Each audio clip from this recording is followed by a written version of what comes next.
দাঁতপুর থানার বিলাসপুর এলাকায় এক গৃহবধূকে রাস্তাতে পিটিয়ে মারার অভিযোগ স্বামীর বিরুদ্ধে। খুন করে পলাতক স্বামী। স্থানীয় পুলিশ সূত্রে জানা গেছে সিঙ্গুরের পায়রাউড়া গ্রামের বাড়ি রজপালির। তার স্ত্রী মঞ্জুরা খাতুনের সঙ্গে দাম্পত্য অশান্তি ছিল।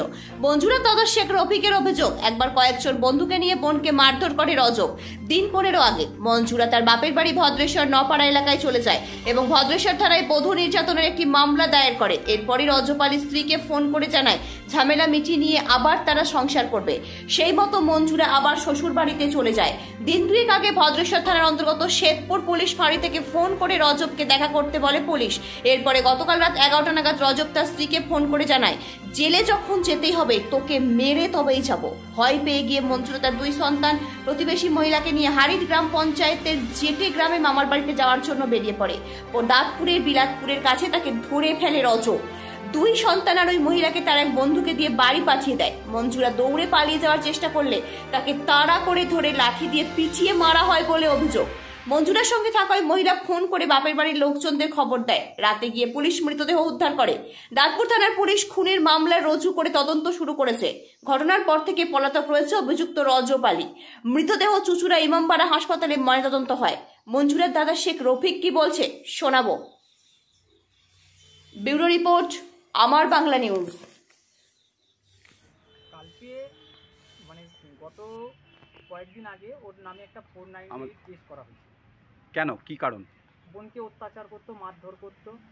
তো এই কারণের জন্য একবার 4-5টা বন্ধু বান্ধবকে নিয়ে গিয়ে মারধর করে ফোন আর টাকা পয়সা কেড়ে নিয়ে চলে এসেছিল। ওই কারণেও আজ 498 কেস করেছিল।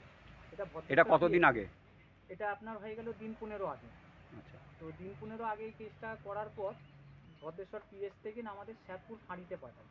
শ্যাদপুর ফাঁড়ি থেকে কেসটা লেখার পরে গত মঙ্গলবার দিনকে ভগ্নিপথ বোনকে ফোন করে বললেন যে যা হবার হয়ে গেছে, অশান্তি ঝামেলা যা হবার হয়ে গেছে, চলো আবার মিটমাট করে সংসার করি।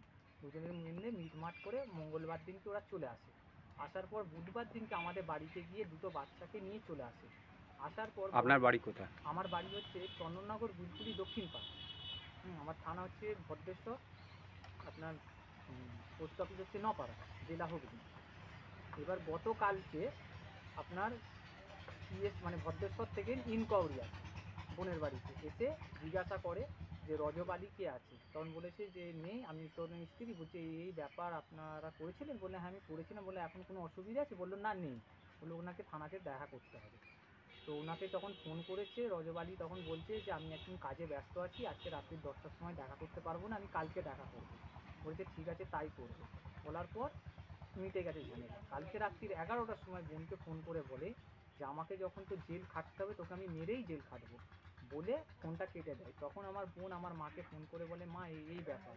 আমার মা তখন বলছে যে তাহলে এত রাতে তুই কী করবি, তাহলে মামার বাড়িতে তুই চলে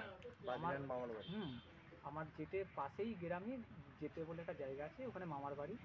2টো বাচ্চাকে নিয়ে আর পাশে একটা মহিলাকে নিয়ে রাস্তা হেঁটে চলে আসে।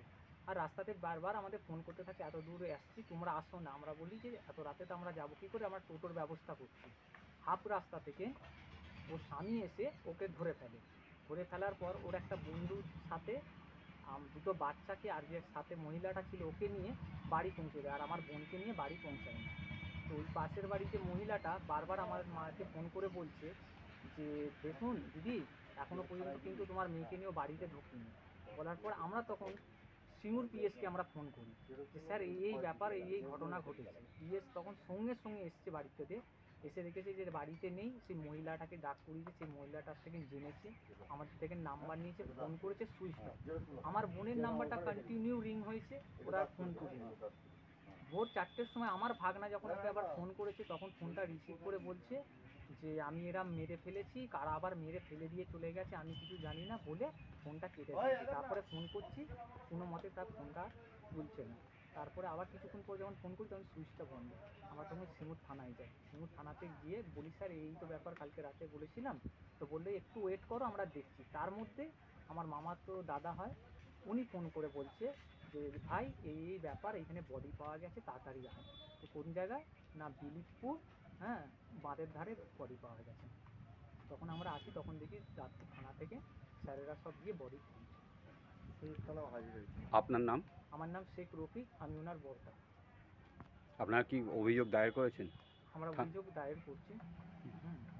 এটা সব কটা যাতে শাস্তি হয়, কঠিন শাস্তি হয়, এটাই করছি। আমাদের ডিভোর্স চেয়েছিল কে চেয়েছিল? ছেলেটা, হ্যাঁ, কেন? যেতে গেলে ঘর সংসার করবো না, বিয়ের পার্টি চাল করতে চিঠিটা ধরেছে। ধরার পর আবার থানাতে পুলিশের কাছে যে বলে মেয়ে কোথায়, বলে মেয়ে ঘর সংসার করতে গেছে। হলো ভালো কথা, যে পুলিশ হয়তো বাড়িতে এসছে, ছেলেটা ছিল না, কোথায় আসবে।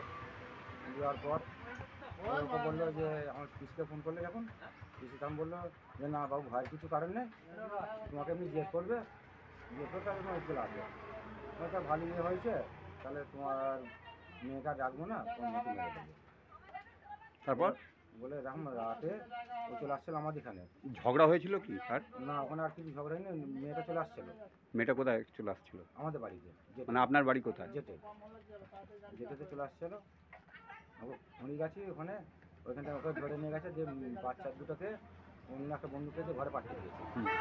দিয়ে পর ওকে ওই ঠাকুরের একটা আশ্রম আছে, ওকে ওইখানে নিয়ে গিয়ে ওই 2-2:30টার সময় থেকে যে মাথায় লাঠি মেরে 2টা মানে রাত্রির দিয়ে ওর 4টের সময় 4 চাকা নিয়ে পালিয়েছে। পালিয়ে গেছে? হ্যাঁ, কে পালিয়ে গেছে? ছেলেটা। সেটা মানে ওর স্বামী? হ্যাঁ, স্বামীর নাম কি? রজত। কি নাম? রজত, রজত কি? রজত। আচ্ছা, আপনার বোনের নাম কি? আপনার বোনের নাম কি? আমার বোনের নাম, ভালো নামটা জানি, ডাক নাম হচ্ছে পুতুল। এই আপনারা কি থানায় অভিযোগ করেছেন? আমার অভিযোগ করা হচ্ছে। আপনি কে হন? আমি মামাতো ভাই। আপনার নাম? সাইকেল